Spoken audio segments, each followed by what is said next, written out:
டூடோ பறவை இதோட முட்டாள்தனத்தால் இது அழிஞ்சிட்டு வந்த கதை உங்களுக்கு தெரியுமா? இதுதான் டூடோ பேர்டு. இந்த புறா இனத்தை சேர்ந்த டூடோ பேர்டு ஆரம்பத்தில் நல்லா பழண்டத்து தான் இருந்தது. அதுங்க இருந்த தீவில் எதிரிங்க ஜாஸ்தியானதுனால அதுங்க ஒரு தீவுலேருந்து இன்னொரு தீவுக்கு போக பார்த்துச்சான். அப்போது இதுங்க போய் செட்டிலான இடம் தான் மடகாஸ்கர்.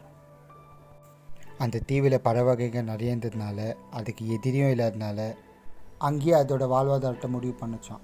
அந்த சூழ்நிலைக்கு ஒத்துப்போன டூடோ பறவைங்க அங்கே இருந்த பறவைகளை சாப்பிட்டு உடம்பு எடையும் கூடிச்சான், பறக்கிற திறமையும் மறந்துடுச்சான். அங்கே வந்த சில மனிதர்கள் இந்த டூடோ பறவையை பார்த்து ஆச்சரியம் அடைஞ்சாங்க. அந்த மனிதர்களை பார்த்து இதுங்க சகஜமாக பழக ஆரம்பிச்சுதான். அப்போது சில மனிதர்கள் இந்த டூடோ பறவையை வேட்டையாட ஆரம்பித்தாங்க. இப்படி தான் இந்த பறவை இனமே இந்த உலகத்தை விட்டு மறைஞ்சுது. டூடோ பறவைங்க மனுஷனால மட்டும் அழிஞ்சது இல்லை, அதுங்களோட சோம்பேறித்தனம் மனுஷங்களை நம்புறதுனால மட்டும்தான்.